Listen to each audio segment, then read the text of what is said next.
নিজের দুই সন্তানকে নিয়ে ধান ক্ষেতের মধ্য দিয়ে হেঁটে পথ অতিক্রম করছিলেন এক মা, কিন্তু হঠাৎ কিছু দূর এগোতেই মা মা বলে চিৎকার শুনে পেছনে ফিরে তাকান তিনি। তারপর আদরের শিশু সন্তানকে কোথাও দেখতে না পেয়ে কিছু দূর পিছিয়ে আসতেই তিনি মর্মান্তিক এই ঘটনাটি ঘটেছে রাজশাহীর তানোরে।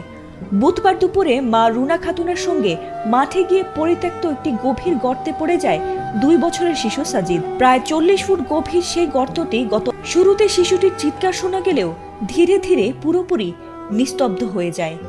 ঘটনার খবর ছড়িয়ে পড়তেই কয়েক হাজার মানুষ ঘটনাস্থলে ভিড় করলে উদ্ধার কার্যক্রমে বিঘ্ন ঘটে। এদিকে বৃহস্পতিবার সকাল থেকে 22 ঘন্টা পেরিয়ে গেলেও শিশুটির নড়াচড়ার কোনো আলামত পায়নি ফায়ার সার্ভিস।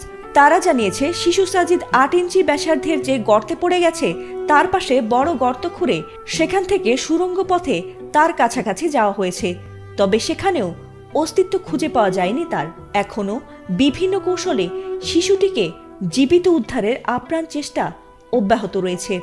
ফায়ার সার্ভিসের 5টি ইউনিট ছোট 2টি এবং একটি বড় এক্সকেভেটর এনে মাটি খনন শুরু করে।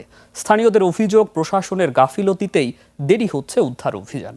ফায়ার সার্ভিস জানায়, আরও কয়েক ঘন্টার মধ্যেই উদ্ধার কাজ শেষ হওয়ার আশা করা হচ্ছে। উৎসুক জনতা সামলাতে ঘটনাস্থলে মোতায়েন করা হয়েছে সেনা।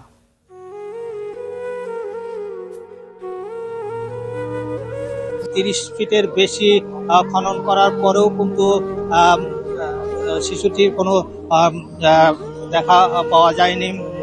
আপনারা জানেন যে রাত থেকেই কিন্তু 3টি অ্যাক্সেলেটর দিয়ে এখানে খনন কাজ চলছে এবং এই উদ্ধার কাজ চলছে। এখানে ফায়ার সার্ভিসের কর্মকর্তারা উপস্থিত আছেন, প্রশাসনের কর্মকর্তারা উপস্থিত আছেন এবং পুলিশের কর্মকর্তারা উপস্থিত আছেন। সবাই যৌথভাবে পরিকল্পনা করে এই খনন কাজ চলছে এবং উদ্ধার অভিযান চলছে।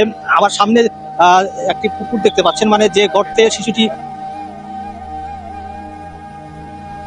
পাশে, মানে পুকুরের ওই পাশে যে বাড়িটি দেখতে পাচ্ছেন, ওই বাড়িটি হলো সেই শিশুটির বাড়ি। ওই শিশুটি